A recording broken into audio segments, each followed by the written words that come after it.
সমুদ্রের বুক চিরে তিনটি স্পিড বোট সর্বোচ্চ গতিতে ছুটে চলছে। ঢেউকে কেটে সামনে এগিয়ে যাচ্ছে বোটগুলো। প্রতিটা বোটের উপরে বসে আছে ইরানের স্পেশাল মেরিন কমান্ডো ফোর্স। সবার চোখ একই দিকে, দূরে থাকা একটি বিশাল জাহাজের দিকে।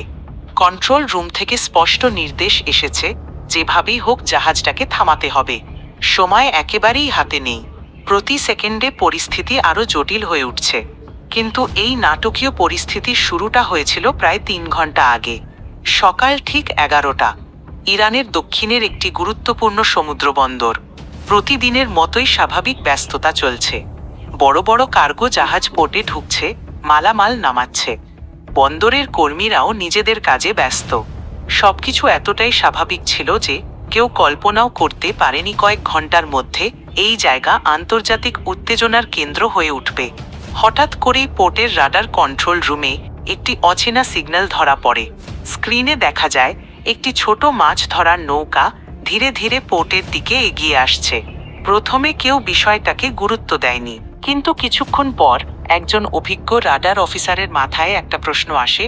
এই নির্দিষ্ট পোর্ট এলাকার আশেপাশে মাছ ধরা সম্পূর্ণ নিষিদ্ধ। তাহলে এই ট্রলার এখানে কি করছে? নৌকাটার অবস্থান পোর্ট থেকে তখন প্রায় 8 কিলোমিটার দূরে। খুব কাছেও না, আবার খুব দূরেও না। এমন দূরত্ব থেকে হঠাৎ করে কোনো বড় সিদ্ধান্ত নেওয়াও কঠিন। তাই সবাই পরিস্থিতি নজরে রাখতে শুরু করে। ঠিক সেই সময় রাডার স্ক্রিনে আরেকটা অদ্ভুত বিষয় ধরা পড়ে। সমুদ্রের ঠিক উপরে প্রায় একই জায়গায়, প্রায় 3 কিলোমিটার উচ্চতায় দুটি ছোট ড্রোন ঘুরে বেড়াচ্ছে। প্রথম দেখায় এগুলো খেলনা ড্রোনের মতোই মনে হচ্ছিল। কিন্তু প্রশ্ন হলো, এত গুরুত্বপূর্ণ সামরিক পোর্টের কাছে খোলা সমুদ্রের মাঝখানে কে খেলনা ড্রোন উড়াবে? এই প্রশ্নটাই পুরো পরিস্থিতির মোড় ঘুরিয়ে দেয়। রাডার অফিসার বুঝে যান বিষয়টা মোটেও সাধারণ নয়। সঙ্গে সঙ্গেই তিনি হেড কমান্ডার অফিসারকে জানান। কয়েক মিনিটের মধ্যেই সিদ্ধান্ত আসে, আকাশে যুদ্ধবিমান পাঠাতে হবে।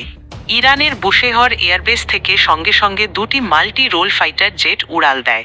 এগুলো ছিল ইরানের বিখ্যাত F-14 টমক্যাট। একসময় এই যুদ্ধবিমান ছিল আমেরিকার সবচেয়ে শক্তিশালী ফাইটার জেটগুলোর একটি।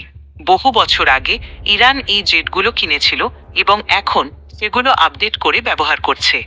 F-14 টমক্যাট মূলত দীর্ঘ দূরত্বে গিয়ে মিশন শেষ করে নিরাপদে ফিরে আসার জন্য তৈরি। এই জেট ঘন্টায় প্রায় 2400 কিলোমিটার গতিতে উড়তে পারে। এই দুইটি F-14 যুদ্ধবিমান পোর্ট এলাকা থেকে উড়ে মাত্র 2 মিনিটেরও কম সময়ে সন্দেহজনক জায়গায় পৌঁছে যায়। কিন্তু সেখানে গিয়ে তারা যা দেখে তাতে নিজেরাই কিছুটা অবাক হয়ে যায়। যেখানে খেলনা ড্রোন থাকার কথা, সেখানে আসলে আকাশে টহল দিচ্ছে দুটি আধুনিক F-16 ফাইটার জেট। F-16 যুদ্ধবিমান মূলত আমেরিকার তৈরি হলেও বিশ্বের অনেক দেশ এই জেট ব্যবহার করে। তাই এগুলো ঠিক কোন দেশের তা বোঝার কোনো পরিষ্কার উপায় ছিল না। ইরানের F-14 যুদ্ধবিমান যখন কাছে আসে, তখন দেখা যায় F-16 গুলো মোটেই ভয় পাচ্ছে না। এর কারণ হলো প্রযুক্তিগত দিক থেকে F-16 অনেক ক্ষেত্রে ইরানের পুরনো F-14 এর চেয়ে এগিয়ে। ফলে ইরানের পাইলটরা সরাসরি কোনো পদক্ষেপ না নিয়ে কিছুক্ষণ পরিস্থিতি পর্যবেক্ষণ করে ফিরে আসতে বাধ্য হয়। কিন্তু এখানেই ঘটনা শেষ হয়নি। ইরানের সামরিক হেডকোয়ার্টার খুব ভালো করেই জানে নিজেদের আকাশসীমার ভেতরে অচেনা যুদ্ধবিমান থাকা মানেই বড় টেনশন। তাই শেষ ভরসা হিসেবে দ্রুতগতির কয়েকটি স্পিড বোট পাঠানো হয়। সেই বোটগুলোতেই ছিল স্পেশাল মেরিন কমান্ডোরা। তারা জানো দূরত্ব খুব বেশি নয়। যদি দ্রুত এগোনো যায় তাহলে জাহাজটাকে আটকানো সম্ভব। কিন্তু কয়েক মিনিটের ব্যবধানেই জাহাজটি আন্তর্জাতিক জলসীমা অতিক্রম করে ফেলে। এই পুরো ঘটনায় ইরান অত্যন্ত ঠান্ডা মাথায় পরিস্থিতি সামাল দিয়েছে। তারা চাইলে আরও কঠোর ব্যবস্থা নিতে পারত। এই ঘটনার পর ইরানের পক্ষ থেকে স্পষ্টভাবে জানানো হয়, ভবিষ্যতে যদি কোনো যুদ্ধজাহাজ বা যুদ্ধবিমান ইরানের আকাশসীমার ভেতরে চলে আসে, তাহলে আর কোনো ছাড় দেওয়া হবে না।